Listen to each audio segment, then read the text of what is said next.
Assalamualaikum and greetings to all. My name is Dr. Hatini Hussein, lecturer from International Business Department. Welcome to Course Culture Management Massive Open Online Courses, University Utara Malaysia. Today, I will be covering topics on Hofstede Cultural Dimension. Professor Hofstede has conducted one of the most comprehensive studies of how values in the workplace are influenced by culture. Between 1967 and 1973, Hofstede has conducted a study among 116 employees of IBM in 72 countries. So, according to Hofstede, 5 cultural dimensions, culture is differed by the first one, power distance, second, uncertainty avoidance, third dimension, individualism versus collectivism, the fourth dimension is masculinity versus femininity, and the last dimension, long-term orientation versus short-term orientation. Okay, for the first dimension, power distance. So, power distance is defined as the extent to which the less powerful members of institutions and organizations within a country expect and accept that power is distributed unequally. So this dimension deals with the fact that all individuals in society are not equal. In other words, inequality among the society is considered normal. High power distance countries apply a top-down structure in society and also organization. In a high power distance society, people accept a hierarchical order in which everybody has their own place or position. So communication is top-down and managers use a more directive style. So Malaysia is a high power distance country. So our country scores very high on this dimension. Malaysia power distance score is about 104, which is the highest ranking for the power distance index. For the high power distance means that Malaysia's subordinate would expect to be clearly directed by the boss or manager. This is because the employee expect to be told by superior on what they have to do. So power here is more centralized and superior expect the obedience from their subordinates, and managers are always respected for their positions.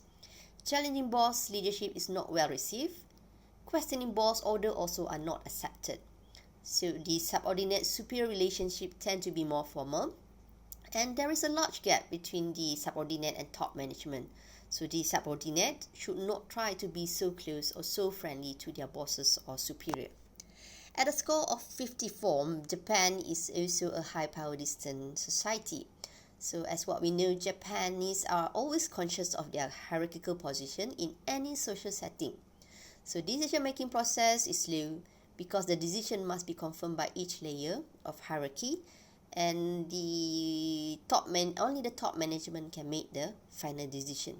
Example of high power distance countries are Malaysia, Guatemala, Panama, Philippines, Mexico, Arab country, Indonesia, India, and also China. Okay, now I will explain on the low power distance. So culture that have a low power distance expect and accept that power relations that are more consultative and more democratic. People relate to one another as more equal regardless of their former positions. So those holding the lower position are willing to question and challenge those in superior position, whether it comes to decision making or suggesting new ideas. So in low power distance culture business, managers and also employers, the top management, are not so bothered with the status, and they often are being included in the employees are often being included in the decision-making process. So during the decision-making process, the employee can actually give opinions and also ideas. The advantage of applying this low power distance in an organization, there will be a greater level of coordination and communication, which lead to better creativity and also innovation. So United States score low on power distance index, which is 40, which categorize it as a low power distance society. Whereby, as what we know, the US are more focusing on equal rights to all. In the US organization, superior are always accessible, And managers rely on individual employees and teams for their expertise. So both managers and employees expect to be consulted and information is shared frequently. At the same time, communication is more informal, direct, and participative. So the example of low power distant countries are USA, Austria, Denmark, New Zealand, and also Ireland. Okay, I will explain about the next dimension, which is uncertainty avoidance. So uncertainty avoidance is the extent to which the member of a culture feel threatened by the ambiguous or unknown situations, and they will create belief and institution to avoid these situations. The dimension of uncertainty avoidance has to do with the way that a society deals with the fact that the future can never be known. This ambiguity actually leads to anxiety, and different cultures have to learn to deal with anxiety in different ways. Okay, first is the high uncertainty avoidance. Okay, high uncertainty avoidance. The Arab culture score 68 on the uncertainty avoidance dimension, and usually for Arab they have a high preference for avoiding uncertainty. So countries that exhibit high uncertainty avoidance will maintain a rigid codes of belief and behavior, which means they will have a lot of rule and regulation, and they are not really accepted of something that is not according to their routine. So they are not really tolerant on unorthodox behavior of ideas. So in this country, there is an emotional needs for more rules. Innovation is resisted, and security is an important element for the individual motivation. At a score of 92, Japan is one of the most uncertainty avoiding country. Okay, around the world, Japan scored the highest. So this is often attributed to the fact that Japan is constantly threatened by natural disaster like earthquake, tsunami, volcano eruptions. So under these circumstances, Japanese learn to prepare themselves for any uncertain situation. This goes not only for the emergency plan and precautions for sudden natural disaster, but for every other aspect of their life. So in organization, in Japanese corporates, there's a lot of time and effort that they have to put into feasibility study to study about the risk factor that they need to work out before they implement any project before they start any project. So manager will ask for all the detailed facts and figure before they take any action or decision. This high need for uncertainty avoidance is one of the reasons why changes are so difficult to be realized in Japan. Okay, France also is a high uncertainty avoidance society. France score 86. Okay, in the management structure, the rules and security are welcome. Okay, if there is lack of rules or security, it will create more stress among the France people. So therefore, planning is much more favored, and people with expertise is welcome, and they don't like to change their policy or routine because this will make them feel very stressful. So example of other countries that are categorized or under high uncertainty avoidance are Arabs, Japan, France, Australia, Austria, Finland, and also Ireland. Okay, we move to low uncertainty avoidance. So low uncertainty avoidance culture actually accept and feel more comfortable in unstructured situation, or they actually accept changeable environment, and they will try to have as few rules as possible. Okay, for them, rule is not so important. So people in this culture tend to be more pragmatic and more tolerant of changes. So when any new ideas are brought up, they are more open-minded to hear about it. And people from the low uncertainty avoidance don't find that situation that are not clear as a problem. They are okay with something that is risky, unpredictable, or not clear. Okay. And then for India, example, the score 40 on this uncertainty avoidance dimension, which show that India has a low preference for avoiding uncertainty. In Malaysia also is a low uncertainty avoidance country. So for this low uncertainty avoidance country, they maintain a more relaxed attitude in which practice counts are more important than principles, and the deviance from the norms is normally easily tolerated. Changes is accepted, news ideas are accepted. For them, innovation is not seen as threatening. Changes and new ideas are actually encouraged. US score 46 on uncertainty avoidance, so they are also low uncertainty avoidance country. And American society is what we can describe as uncertainty accepting. Consequently, there is a larger degree of accepting for new idea. Innovative products and willingness to try something new or different is normal in US. So whether it is pertain to technology, business practice, okay, so American tend to be more tolerant of idea of opinion from anyone, and they also allow for the freedom of expressions. At the same time, American do not require a lot of rules when they're conducting business lah, or making new plans and etc. Some of the lowest uncertainty avoidance country include like Jamaica, Denmark, Singapore, Sweden, Ireland, Malaysia, Great Britain, China, India, Singapore, and also USA. Okay, for the third dimension, which is individualism versus collectivism. Okay, for the individualism, okay, is the degree of interdependence of a society to maintain among its member. So it has to do whether people's self-image is more to be in terms of I or we. So for the individualistic culture, these people stress more on the needs of individual over the needs of the group as a whole. In the individualistic culture, people are seen as more independent and autonomous. Okay, people of USA, Western Europe, they are more towards individualistic. Okay, so the characteristic of individualistic culture include that people tend to be more independent and self-reliant.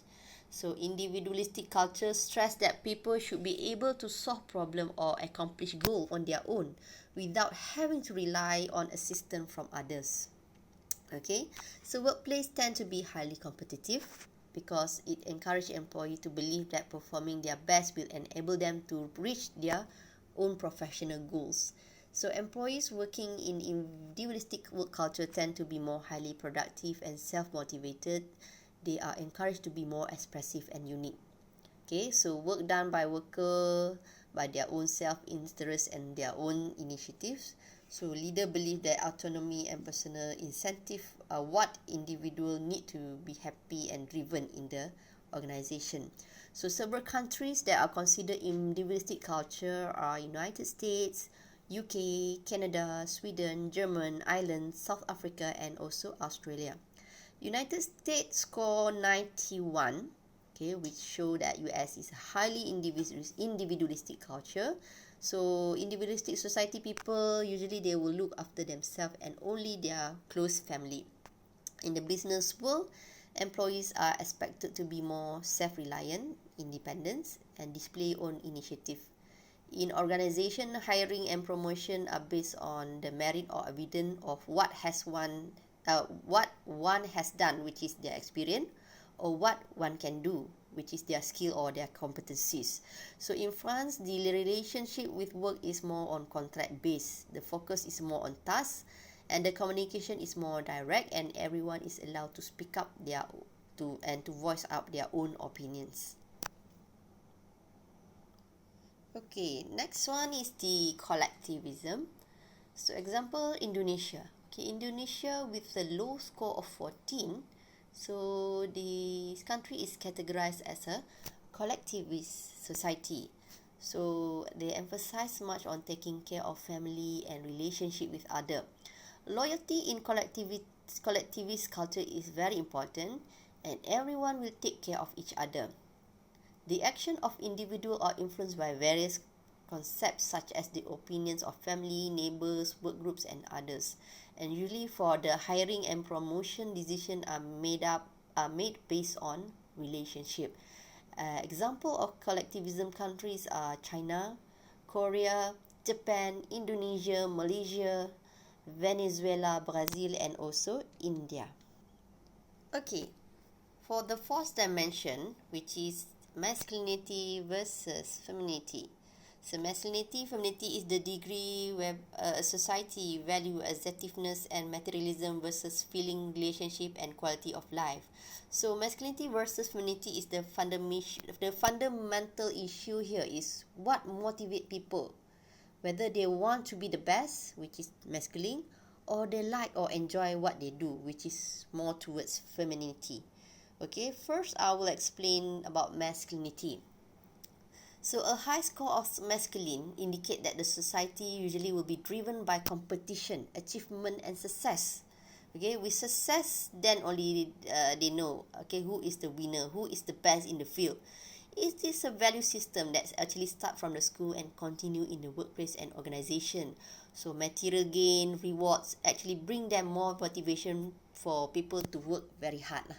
Okay, and for negotiation or whether there is conflict are usually resolved by debate or by fighting lah. They are more aggressive on winning, okay, because their goal is to win.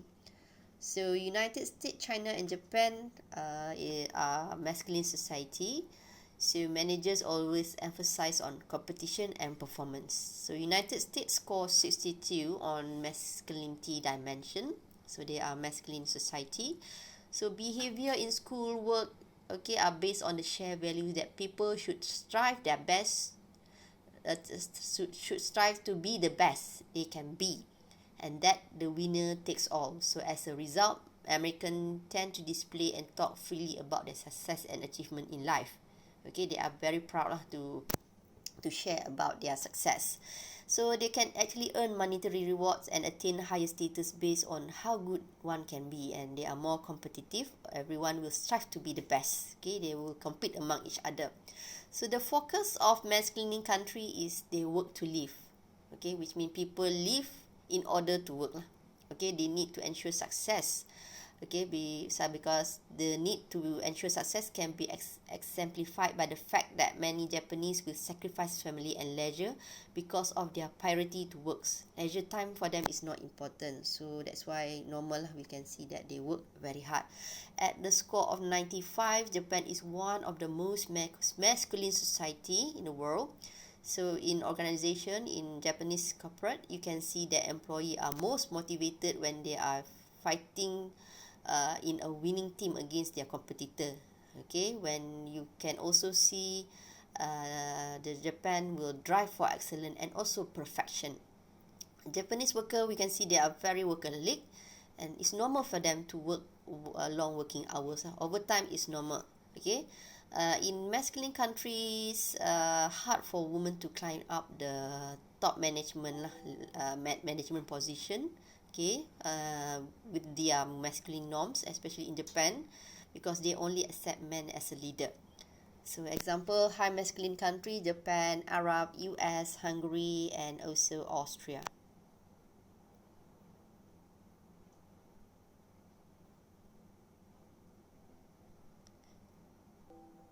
Okay, now I will explain about femininity. So in feminine country, the focus is the opposite, whereby they work to live. Okay, so managers strive for consensus, and people actually value equality and quality in their working life. They don't like to be stressed.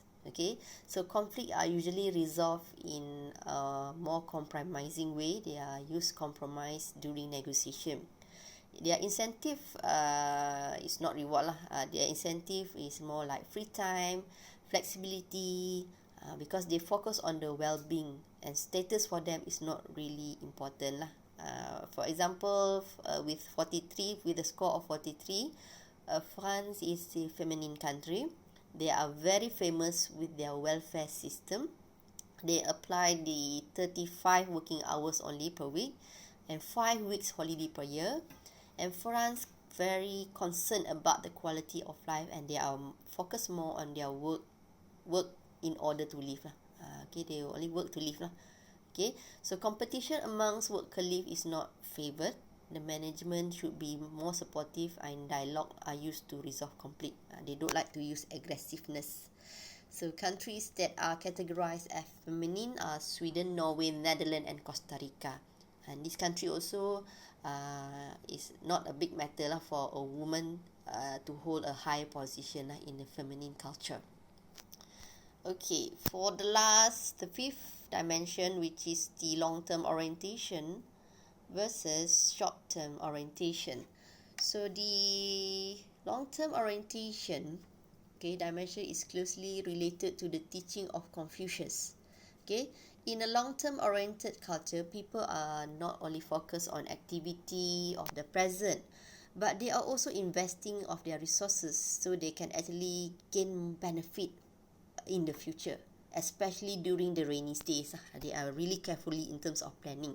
Okay, what we do today will actually impact in future.